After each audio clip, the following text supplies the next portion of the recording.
Strive Coaching Studio, guiding business leaders to meet the highest version of themselves. And now, here's Michelle, certified coach and founder of Strive Coaching Studio.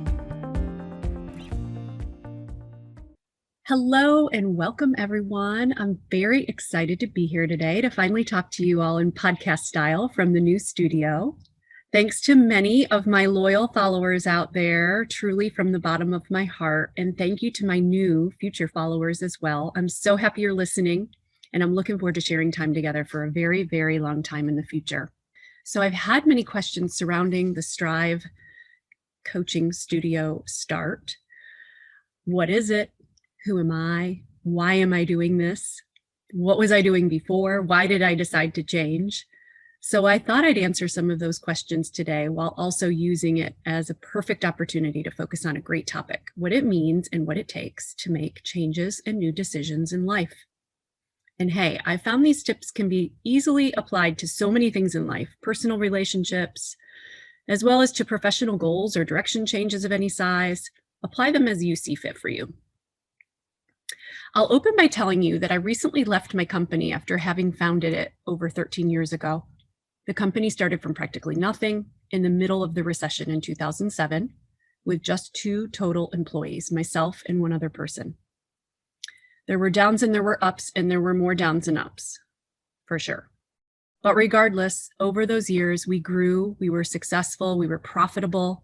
We had an amazing team and a great reputation for our amazing culture in the community, and we loved what we did.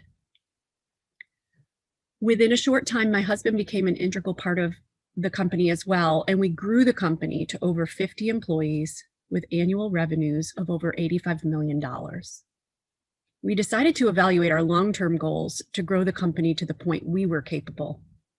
And long story short, we were sought after and pursued, and we were ultimately acquired by the largest publicly traded company in our industry, who also happened to love our team, our culture, and everything we had built. And the rest is history. The best outcome we could have ever hoped to accomplish. I continued to work for the company for 2 years following and absolutely loved everything about it. I look forward to sharing more with you about what we did and how we did it, but I'm going to save that for another time.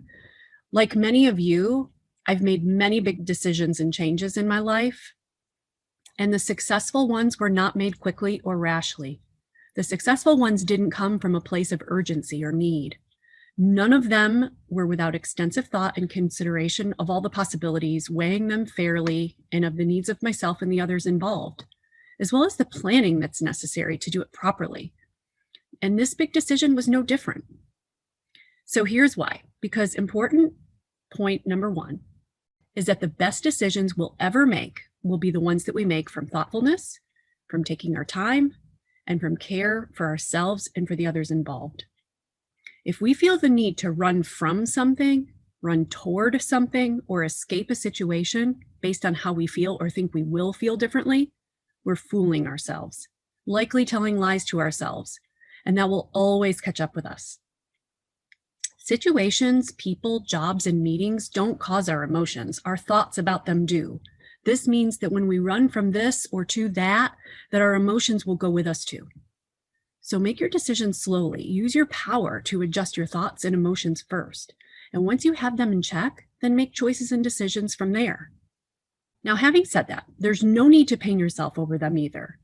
Delaying making decisions can easily turn into an excuse not to make a decision.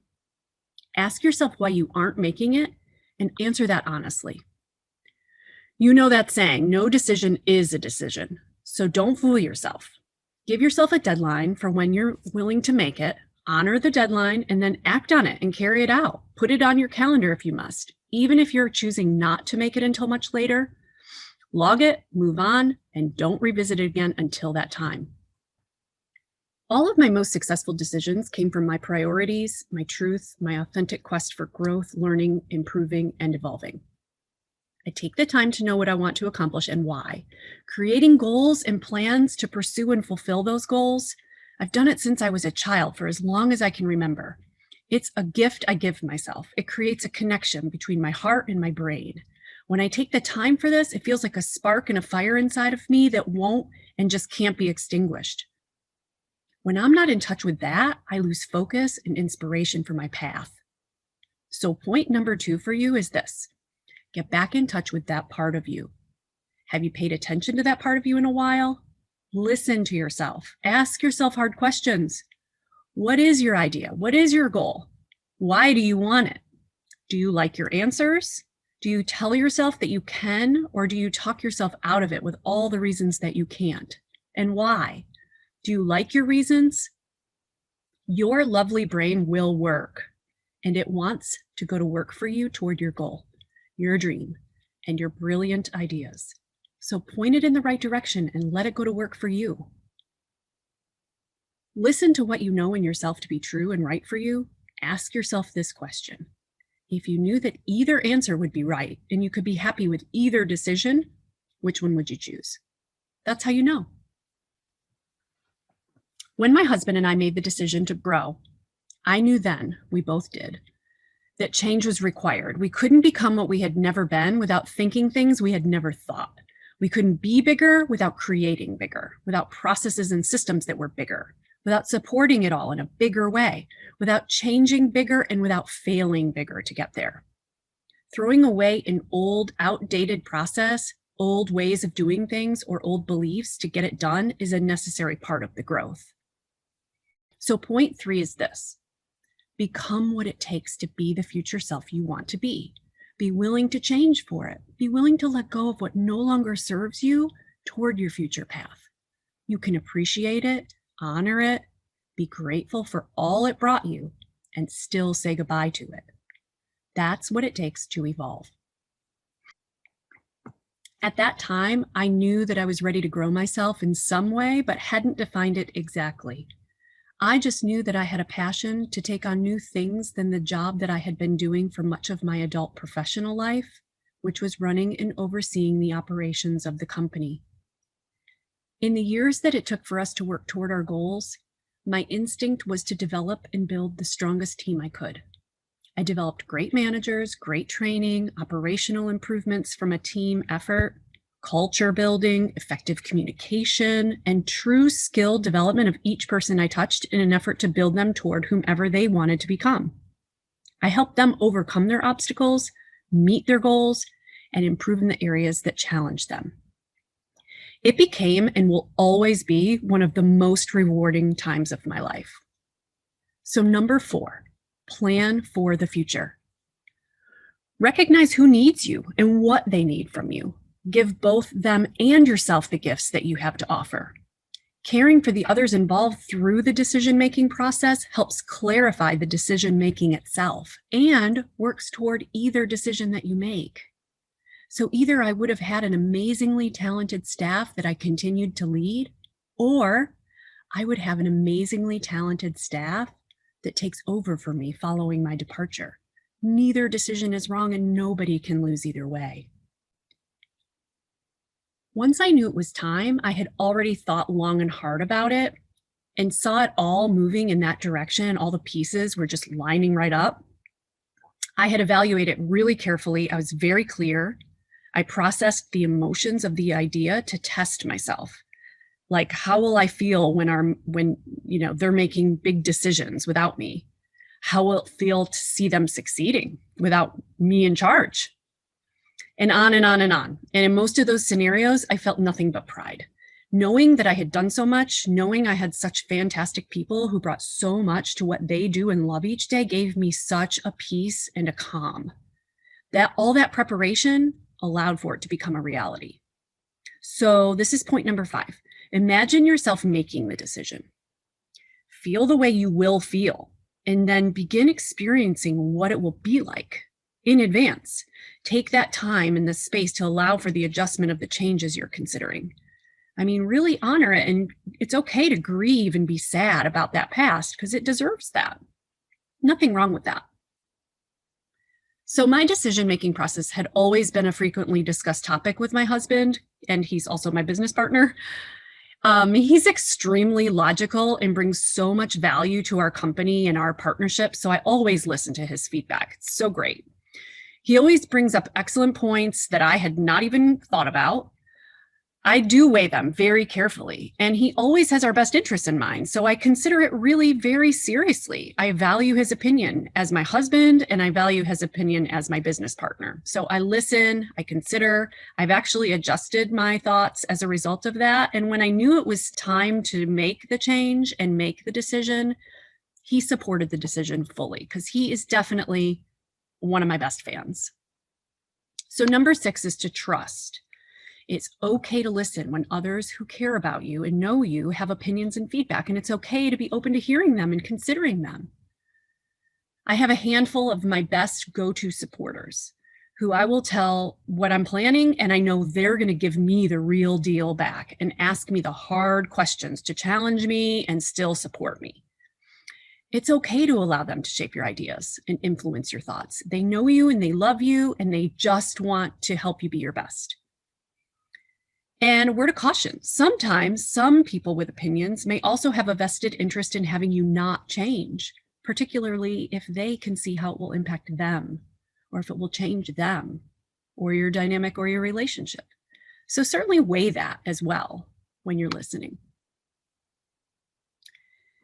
And while I know I didn't need to justify or explain my reasons and decisions to anyone, I chose to explain them to those who I care most about and who were affected most by them. There were many reasons. It was time within our company's team. They were all so well prepared to evolve to the next level. And it was time for us at home personally. But most importantly, it was time for me to move forward and toward what was waiting for me next.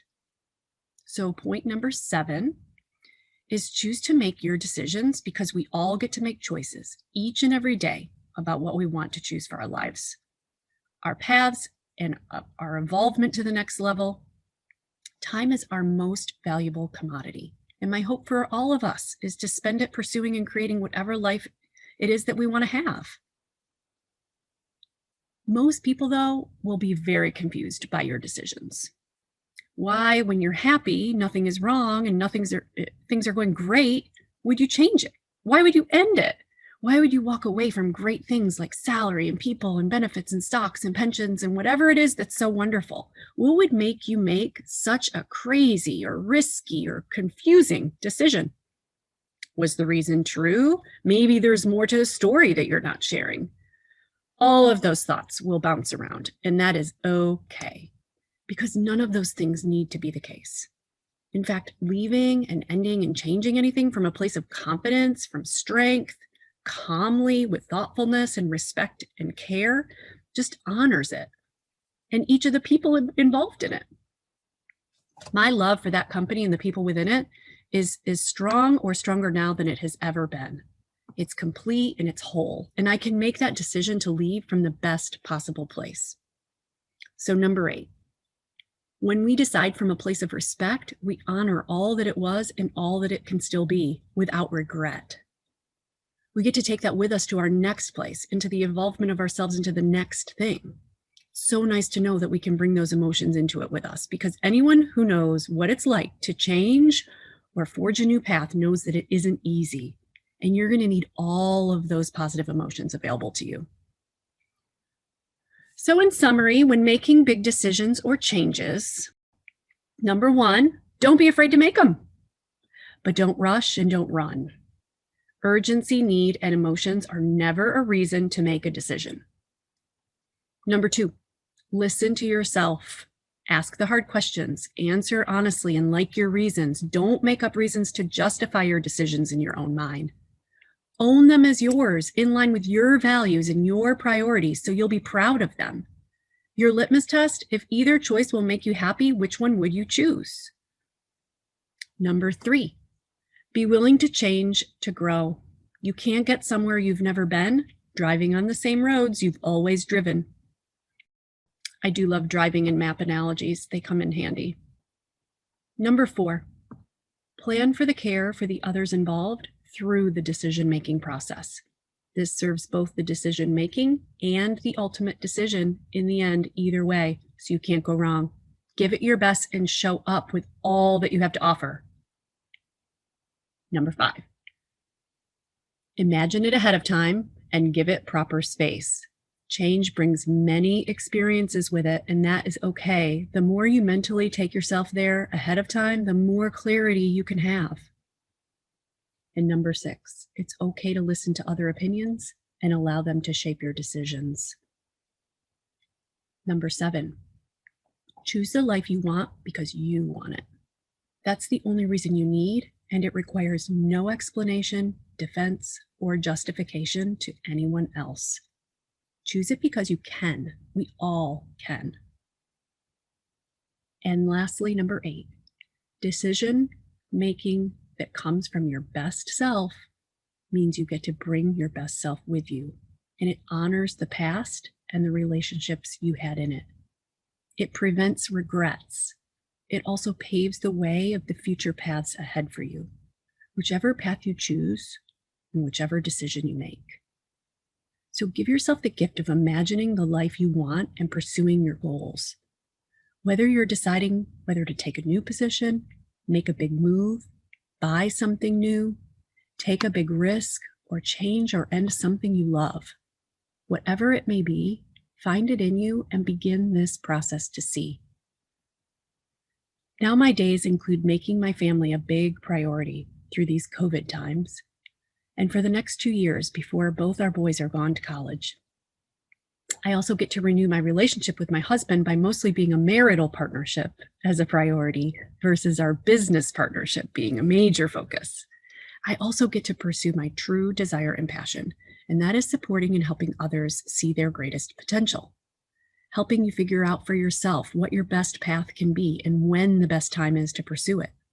I can help you bring your ideas and your goals to a path that is real, whatever they are. That's my purpose. That's my mission. The goals and ideas I've set forth in this company are completely aligned with this in mind, and I can't wait to continue to share more with you about it as it all unfolds. Thank you again for listening, for your support, and I'll see you next time. Are you ready for more and to take your business to the next level? Visit us on strivecoachingstudio.com to sign up for more.